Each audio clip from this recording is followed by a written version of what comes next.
Hello, everybody. Scott Golden here with the AEW report for the 5th of October, 2022. This is the third anniversary of the show. Can't believe it's been around 3 years already. Anyway, MJF kicks off defeating Wheeler Yuta. Excalibur lets us know that it's been 129 days since the last match of MJF, and he's never put his hands on someone like Tony Schiavone before. Yuta uses his speed early on, and MJF gets quite frustrated with this. Yuta tries to dive, tries to take him out in the corner, and Yuta gets worn down by MJF backbreaker into a gut wrench slam. Gets a near fall for the best heel in the business. During the commercial, MJF runs down the crowd, and Yuta then nails him in the corner, regains control. Yuta then skins the cat and hits a series of four running German suplexes. MJF rolls away before a dive could be achieved. MJF wakes Yuta up with some slaps, and Yuta comes back with Inzaguri. Both men trade pinning attempts, and then MJF goes for the tombstone. Yuta rolls him up into a series of near falls, and they can collide with a double down clothesline spot. Yuta comes back up and goes for the third time. Gets crotched by MJF, who looks for Avalanche Tombstone. Yuta escapes and hits a Super Rana. MJF rolls to the outside and then wipes out Yuta, or Yuta wipes him out with a tope. And MJF rolls away from him again, gives him the finger in the middle. Yuta offers a handshake after getting beaten with the Salt of the Earth submission. Really good match. MJF still the best in the business, in my personal opinion, and it's hard to understand why. Like, this kid literally has rock level potential, movie star quality to me, and he's phenomenal. But anyway, Yuta offers a handshake and tells him he's a better man. Lee Moriarty attacks Yuta from behind. MJF is furious as Stokely appears, and the Dynamite Diamond Ring is used to KO Yuta, but Regal steps up from commentary, showing a pair of brass knucks. After stare down, MJF retreats with Regal shooting daggers at him. Generally, wonder if that means Regal could do one more match. Regal versus MJF. You can have my money all day long. Video package highlighting the showdown between Danielson, Daniel Garcia versus Jericho and Guevara. Go backstage. Jericho Appreciation Society says Garcia is their family, but he's lost his way. And Jericho calls him a rebellious child. Darby Allin defeats Jay Lethal. Good to see Darby Allin on the third year anniversary program, back and forth series. And Allin hits a springboard arm drag, squaring off with his adversary relatively easily here. Monkey flip, and Allin lands on his feet, but he manages to tweak the leg. This allows Jay Lethal to take advantage of that. Lethal regains control and chop blocks the leg, stays on the leg, tells a good story throughout the remainder of the match. Lethal goes for the lethal injection, but Allin ducks it, and Lethal lands on his head. That did not look friendly. Allin then responds with a code red for a near fall, goes to the top, but spots Sonjay Dutt and Satnam Singh. Lethal told them to go to the back as Allin gets a roll up for a near fall. Lethal takes a bit to decide what to do after getting defeated by the Last Supper for the victory. And honestly, again, the right guy wins. Darby Allin with a win here. Lethal shakes the hand and runs away. Embassy video package shows Prince Nana reintroducing the Gates of Agony and Brian Cage, and says tonight he becomes the TNT champion. Wardlow defeats Brian Cage with Prince Nana to retain the TNT championship. Cage tries to jumpstart the match. Wardlow shoulders him into the midsection in the corner. Both men collide center of the ring, and they end up brawling, go back and forth, snap Rana. Cage responds with a head scissors. Wardlow blocks a 619. Why a man that big is doing a 619? Who knows? Why either man that size is doing a 619? Who knows? Wardlow then goes for the power bomb. Nana briefly distracts him, and there's a sit-out Alabama slam from Cage. Cage then does reps with Wardlow overhead and follow a slam. Wardlow losing some of the mystique, and that's not good for business. That is best I can tell. Wardlow then scales the ropes and hits a twisting senton, multiple release German suplexes, and tries to regain control.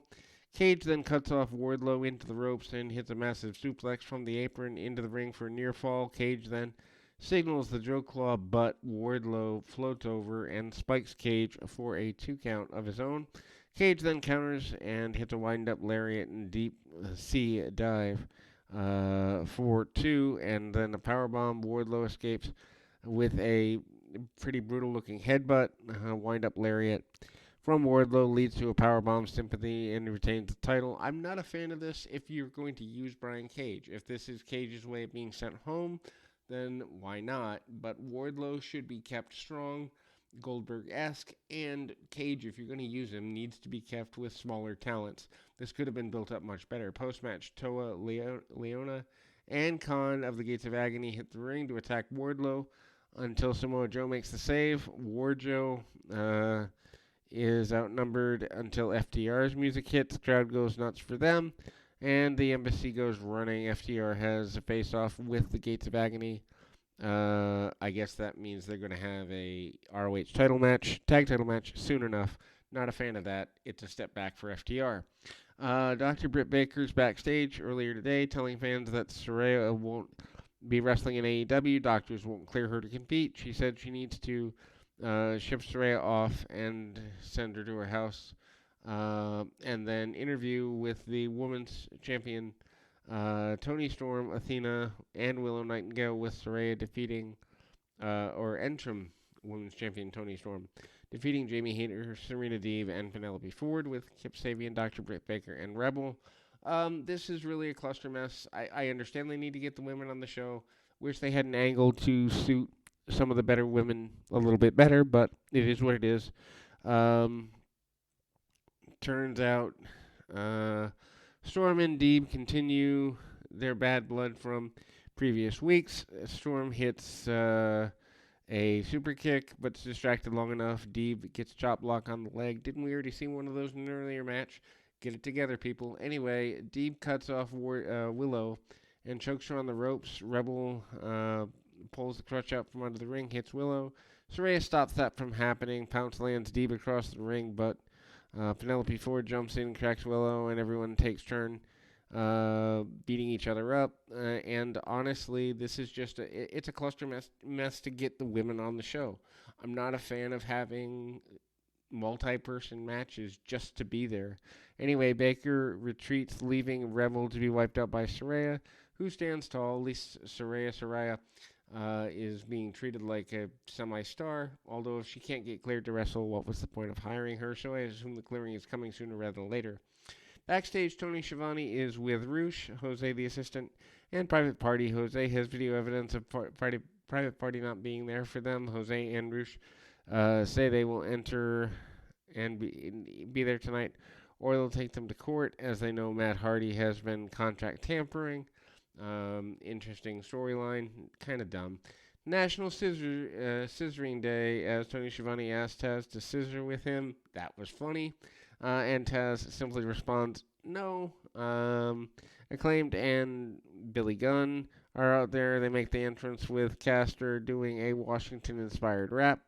Bowen stepped up to the podium and runs the Acclaim's credentials and then said AEW now stands for Acclaimed every Wednesday. This was clever. Bowens called himself the Sultan of Scissor and says scissoring is a handshake and a sign of friendship. I don't think so. Anyway, the Acclaimed as a team are not just thrown together like Shane Strickland and Keith Lee. Daddy says that this isn't Swerve's house, it's Daddy Tails' house. He presents Bowens and Caster with a pair of golden scissors he got from City Hall. Caster says he's now part of the service turn left and right and scissor of peace. And Caster talks about his father being the Washington football Super Bowl team years ago and achieved greatness just like the Acclaimed did when they won the tag titles. The nation is divided, but there's no red or blue. It's all about wearing pink, and they do a bipartisan scissor. And I love the Acclaimed. I think they're an act that can transcend into being mainstream if pushed correctly. I just hope they don't botch it and have them lose the championships too quickly. Strickland interrupts, runs down the Acclaimed. He says the title should be on Billy Gunn's shoulders since he's the reason that Swerve and their glory lost titles in the first place. Swerve then challenges Gunn on Dynamite for next week. Swerve then says he has a rock in his hand. He says rocks beat scissors.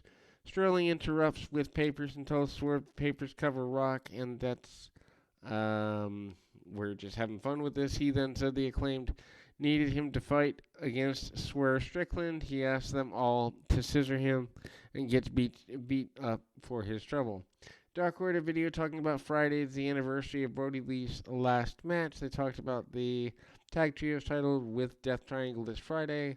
Silver, Reynolds, and 10 will be in that 6-person tag.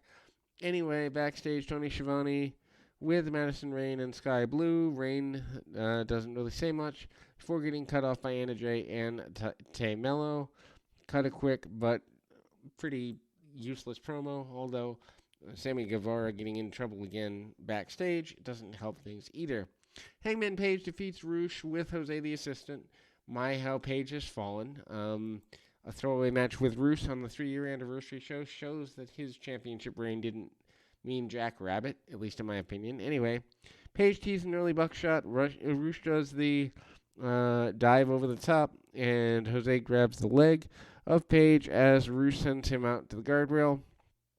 Roosh then chokes Page out with a cable wire and sends him into the railing. MJF backstage watching with his poker chip. Don't necessarily know why. Maybe we're going to end up with Page regaining the championship and MJF and Hangman Page at some point. Anyway, Roosh tries to leapfrog.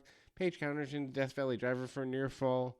And then Roosh no-sells for a good bit. Page eventually gets hit with the attempt at the bullhorn, but turns it into a buckshot lariat and gets a win. Private Party comes out to the ring. Moxley shows up from the crowd and shakes his head no, and he wants a fresh Page before the world title match in 13 days. Moxley said that he's been waiting for 3 years between he and Page, and they'd beaten just about everyone in AEW except each other. Moxley said this will be one last man standing in AEW. He's got to show up in his hometown area, choke Page out until he turns blue. Moxley respects Page, but when the bell rings, he respects no one. Moxley goes to leave, but Page calls him back to fight. Moxley said he's a sweet kid, but like a lot of the kids around here, his mouth gets him in trouble. Moxley lets him off the hook, and off we go. Really, really hope that Page doesn't win. Really hope that Moxley is champ for a while.